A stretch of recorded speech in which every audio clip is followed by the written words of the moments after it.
Olá, pessoal. Estamos aqui para dar continuidade ao nosso ciclo de aulas gravadas. E a aula de hoje, ela muda um pouco a abordagem do que nós vamos falar. Nós, até a última aula, caracterizamos os movimentos e soubemos também quais são as suas causas e consequências. Hoje, nós vamos utilizar todo o conhecimento que nós adquirirmos para entendermos o universo em volta. Então, a gente tratava em sistemas macroscópicos até agora, porém, a partir de hoje, nós vamos falar um pouquinho sobre a ideia da gravitação universal. Sabendo disso, nós vamos discorrer um pouco sobre os fundamentos de determinadas teorias até chegar ao entendimento de gravitação que nós temos hoje. Então, o objeto de conhecimento da nossa aula de hoje são as leis de Kepler. Inicialmente, durante muito tempo, a gente teve a ideia e a guerra mesmo filosófica entre geocentrismo e heliocentrismo. O geocentrismo, ele defende que a Terra é o centro do universo. Então, isso durante muitos anos, e até muita gente acredita nisso até hoje, ele diz que a Terra é o centro do universo e todos os astros fazem órbitas em relação a ele. Já o heliocentrismo diz que é o Sol o centro do universo. Então, nós estamos no sistema solar. Então, sabemos que hoje em dia é comprovado que o Sol é o centro do universo. E isso nós vamos ver como ocorreu essa transição científica saindo do geocentrismo e chegada no heliocentrismo. Então, na Grécia Antiga, tinha essa guerra filosófica entre Platão, Pitágoras e Aristóteles, porque eles tentavam cravar-se como o principal, vamos dizer, cientista do mundo à época. Então, por exemplo, Platão, ele via a Terra como a região mais indigna do universo, e ele ocupava a posição inferior aos outros astros. Então, os astros, o nome já diz, tipo, a ideia de astro hoje em dia é resultado disso, seriam corpos perfeitos, que somente poderia executar um movimento perfeito circular. Então, ele dizia, a Terra está num plano abaixo dos astros e eles fazem um movimento circular e a Terra está lá paradinha. Então, ela está numa situação abaixo. Então, aceite como a Terra está no chão, sobreposta parada, e os astros estão como se fossem no teto de sua casa, girando circularmente. Professor, por que ele dizia que era circular? Porque, como o astro era algo perfeito, ele deveria fazer um movimento perfeito. Qual é o movimento mais perfeito que existe? O circular, porque é simétrico. Já Pitágoras, ele dizia, ele já trazia agora a ideia de equidade, ou seja, ele dizia, não, a Terra não é um lugar indigno, como Platão dizia, ele é um lugar que está à altura de todos os astros. E foi Pitágoras que já influenciou, que já emplacou a ideia que a Terra era esférica. Ah, professor, eles gostavam muito de esfera, então, e por que eles escolheram esfera? Lembre-se, a ideia de simetria. Então, a esfera, que é algo no formato de uma bola, ela é algo que ela apresenta simetria de distância entre o centro e qualquer ponto. Então, vamos dizer assim, a perfeição de uma forma geométrica. Então, olha, aí também Pitágoras ele já tratava a ideia de esfera, e ele dizia o seguinte, que a Terra ela encontra-se no meio do universo. E os planetas movem-se em diferentes unidades nas várias órbitas ao redor da Terra. Então, Pitágoras já traz uma teoria um pouco mais elaborada. Então, aqui, olha, você tem Platão que ele não fala na forma da Terra, ele só fala que ela está numa região abaixo dos astros, que esses giram numa forma circular. Pitágoras já define a forma da Terra e ele fala a ideia de órbitas ao redor da Terra ocupadas por planetas. Então, a ideia de esfericidade da Terra, por exemplo, ele dizia o seguinte, que foi com comprovação que os navios eles somem no horizonte, a questão do eclipse. E se a Terra fosse plana, por exemplo, você não teria um eclipse, você não teria a sombra. Então, isso daí são ideias de esfericidade da Terra. Então, a ideia aí, já Aristóteles, ele chegava com a questão seguinte: você tinha ali a Terra no centro e você tinha que as estrelas, elas eram fixas. Então, era uma esfera de estrela fixa, como se fosse uma cebola, várias camadas. Então, a Terra seria ali o centro da cebola e você teria a Lua, Mercúrio, Vênus, o Sol aqui, olha, Marte, Júpiter, Saturno. Então, o que ele conseguia ver de uma forma mais nítida a olho nu, ele dizia que estava mais próximo. Então, ele dizia que a Lua estava próxima, tá? Mas ele dizia, por exemplo, que o Sol está mais próximo da gente do que de Marte. Então, hoje em dia, a gente sabe que não é. Tanto que tivemos já é, expedições a Marte e não teve nenhuma sonda ao Sol. Mas não só por isso, mas porque nós sabemos que aqui esses planetas não têm essa disposição hoje em dia. Então, Aristóteles ele trazia a ideia como se o universo era como uma cebola, e cada camada daquela estaria, vamos dizer, uma dessas estrelas.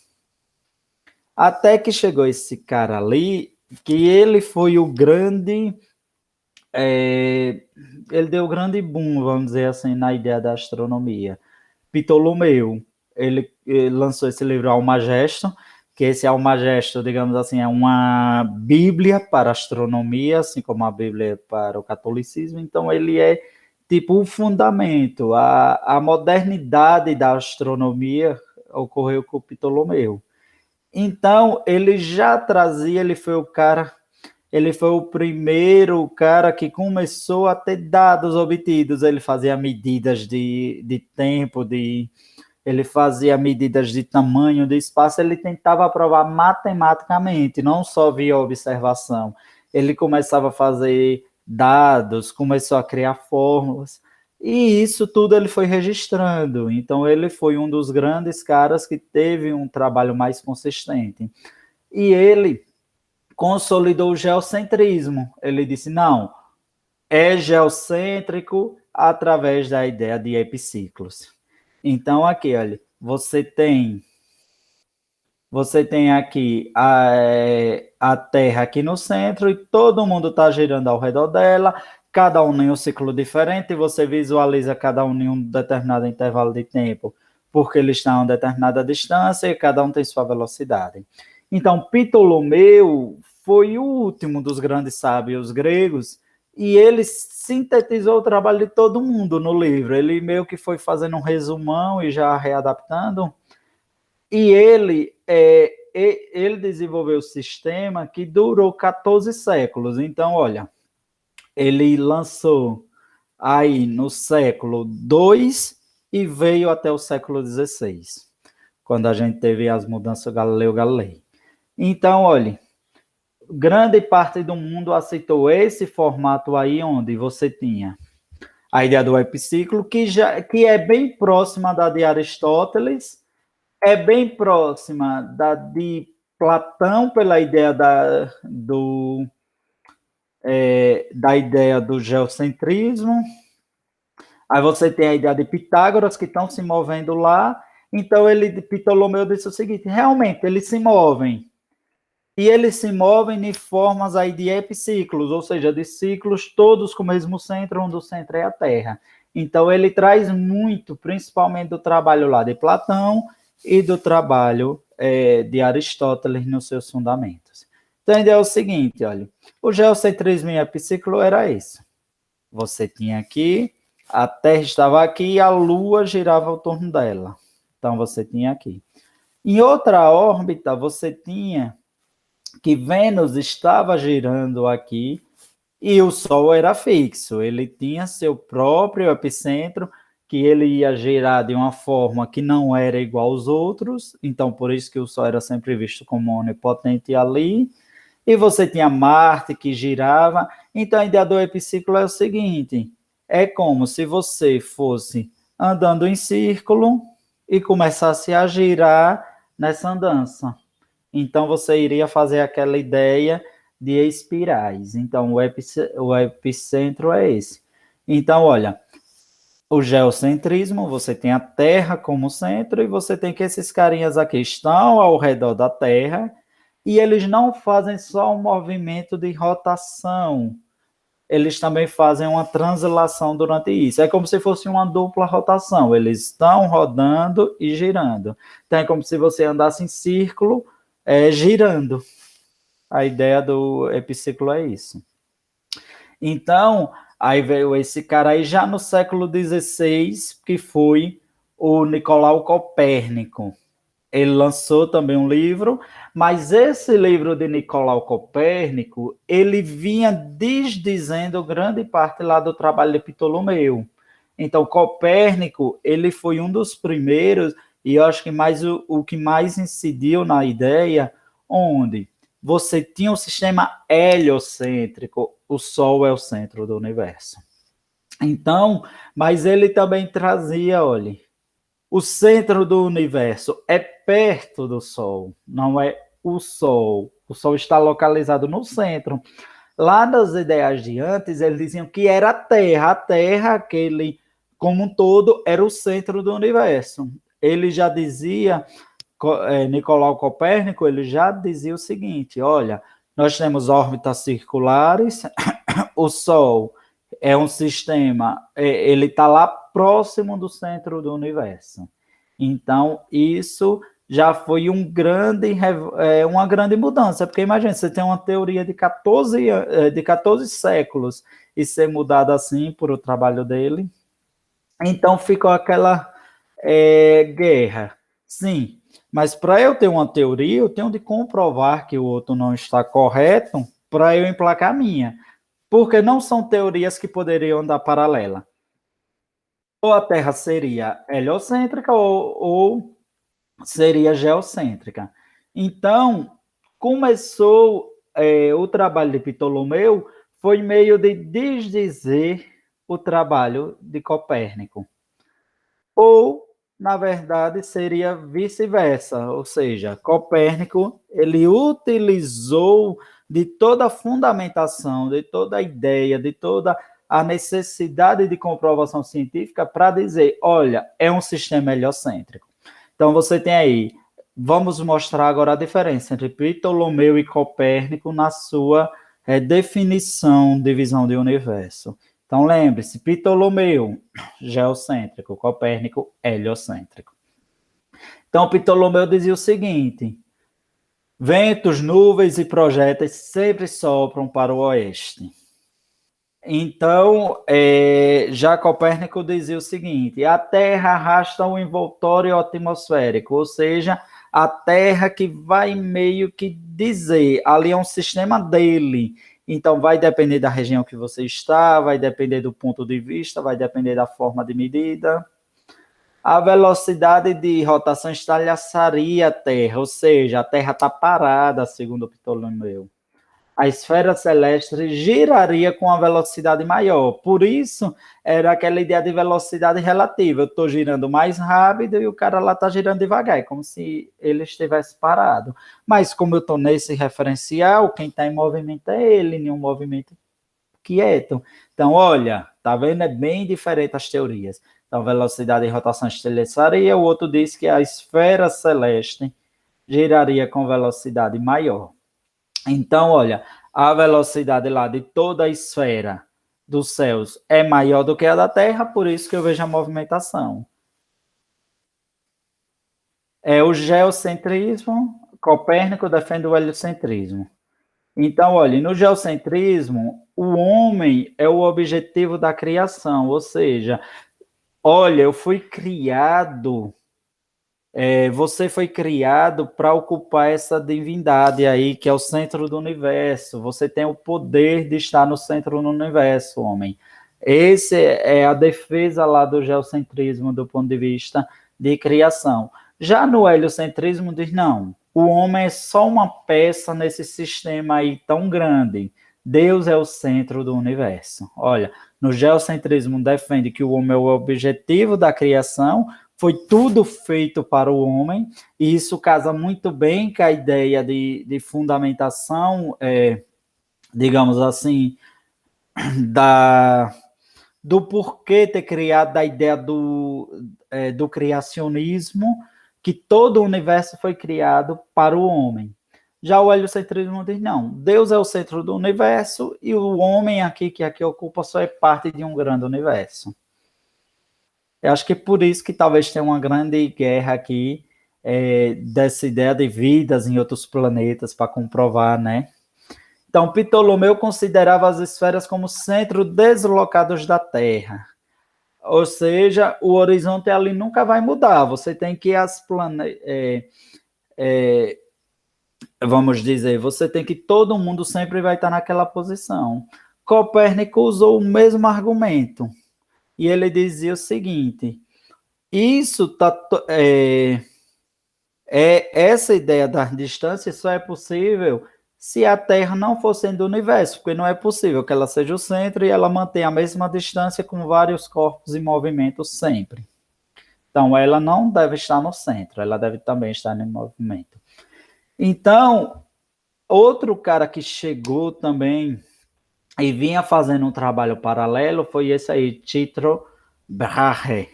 Então, ele falava que era um sistema híbrido entre o que Ptolomeu falava e o que Copérnico falava. Ele queria trazer uma junção. Aí ele explicava o movimento retrógrado nele, e ele dizia que todos os planetas, menos a Terra, giravam ao redor do Sol. Então, todo mundo estava girando ao redor do Sol e a Terra tinha um ponto fixo que não era longe do Sol. Então, a Terra ela aparecia imóvel no centro do universo, e em torno dela girava a Lua, o Sol e as estrelas. E ao redor do Sol girariam os planetas Mercúrio, Júpiter e Saturno. Então, olha, você tinha no caso, era um sistema ticônico. O sistema ticônico é isso, que teria o Sol e a Terra no centro do universo. Mas a Terra mais no centro ainda. Ele dava uma puxadinha, vamos dizer. Então, ele trazia a ideia filosófica lá de Ptolomeu, mas ele já atuava porque ele sabia, olha, o trabalho lá de Copérnico realmente ele é interessante, ocorre algumas coisas que podemos prestar muita atenção nisso. Então, esse sistema aí, esse formato é o sistema ticônico. E esse cara, ele é muito famoso, inclusive entre a gente da física, porque ele perdeu um pedaço do nariz numa briga, num duelo. E ele, durante muito tempo, usou o nariz de ouro e prata. Era uma liga metálica fundida e ele fez uma prótese para o nariz dele. Outro cara, Giordano Bruno, ele foi um dos mais importantes. Ele foi o defensor do sistema heliocêntrico de Copérnico.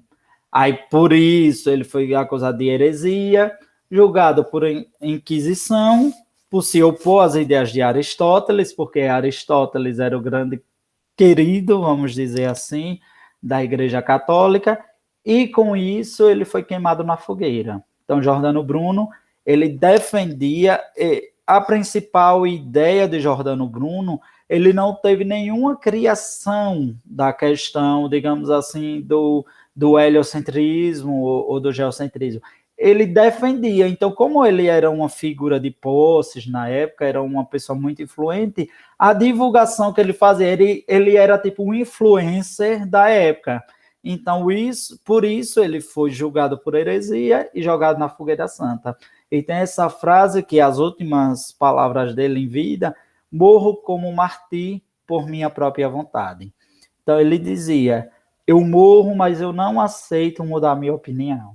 Então Giordano Bruno foi bem forte por isso. Então o cara que foi o bambambam aí da situação mesmo foi o Kepler. Kepler, ele herdou os dados de Tycho Brahe ele começava atrás, que foi aquele cara que falava da ideia do hélio e do geocentrismo juntos, ele era aluno de orientação, vamos dizer assim, ele era aluno de pesquisa de Titchell, e Titchell era professor dele, né? E ele foi o cara que criou as leis das órbitas, as leis das áreas, ou seja, ele criou leis para uma mecânica celeste. Ele disse: olha, o céu se comporta dessa forma. Então, ele foi o cara que marcou o desenvolvimento da astronomia. Foi depois de Tycho Brahe. Então, ele rompeu com o paradigma geocêntrico. Ele viveu até 1630.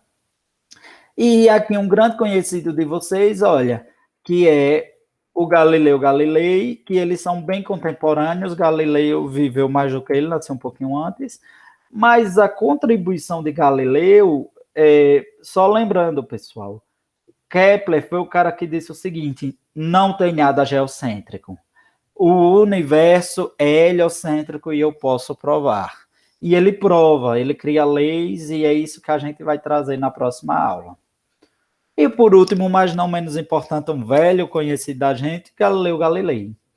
Galileu Galilei, ele construiu o primeiro telescópio, e com isso ele começou a ser conhecido como um mensageiro das estrelas, devido a esse trabalho que ele fez, Sidereus Nuntius.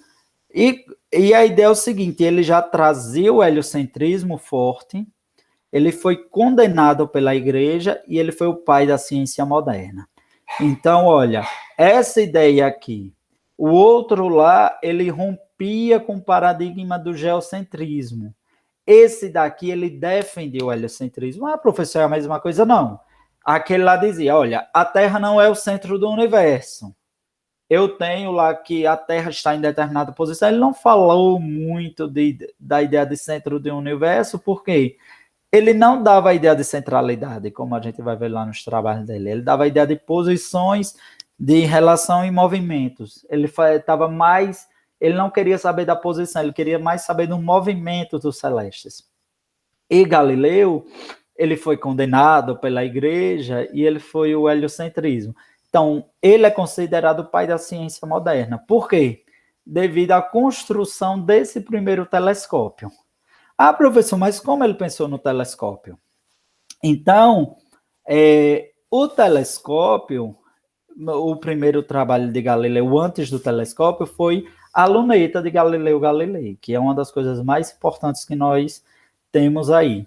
E com isso, ele aperfeiçoou uma luneta que foi inventada por esse holandês aqui, Hans Lippershey, e esse cara aqui, ele não utilizava a luneta para esses fins. Ele utilizava a luneta para fins de guerra, ou seja, ele estava lá, ele nasceu na Alemanha, esse Hans Lippershey, e depois ele casou, foi morar na Holanda e se tornou cidadão holandês, enfim. E a Holanda, na época, vamos dizer assim, de 1500, final de 1500, início de 1600, ela já vinha vivendo uma grande guerra, digamos assim, com a Espanha. Então, era Holanda e Espanha, duas grandes potências que buscavam aí uma expansão. Então, Lippershey, ele desenvolveu a luneta porque ele conseguia ver os inimigos de longe. Ele conseguia ver os inimigos de longe e, com isso, criar estratégias. Então, ele utilizava a luneta para fins de guerra. Galileu, vendo esse instrumento, sabendo, ele pegou a ideia e criou, utilizou a ideia de Lippershey, mas ele foi o primeiro cara que fez o grande boom. Ele apontou para o céu. Então, quando ele apontou para o céu, ele conseguiu, por exemplo, ter uma delimitação, uma visão da Lua, tanto que nessa imagem aqui você tem a Lua em diferentes fases. Então, aqui foi tudo, são imagens reproduzidas de uma visão pela ótica da luneta de Galileu Galilei. Então, ele conseguiu ver crateras na Lua, mancha no Sol e 4 satélites naturais em volta de Júpiter. Então, esse cara aí, ele é considerado o pai da ciência moderna porque ele foi o primeiro que utilizou um instrumento para fins de medida de astronomia. Então, ele teve a grande influência porque ele foi o cara que começou a trazer não um tratamento matemático, mas um tratamento de medição lá de posicionamento da Lua. Então, sabendo disso, a gente pode fazer uma pequena evolução na observação do espaço. Olha, a era antes do telescópio, você tinha essas aqui. A era pós-telescópio, Galileu foi a fronteira, porque foi ele que criou a luneta, depois dele começou a surgir os telescópios, até esses de alta definição que nós temos hoje. Vocês já viram, acho que iniciação científica, como foi essa evolução. Então, a ideia foi essa. Aí você teve a delimitação do que nós chamamos de quantidade de estrelas, sim ou não. Então, com isso, pessoal, nós encerramos aqui nossa aula de hoje. Na próxima aula, a gente começa a falar um pouquinho sobre as contribuições de Newton para a gravitação, chegando, consequentemente, até a ideia de gravitação universal. Muito obrigado por a aula de hoje. Até a próxima aula.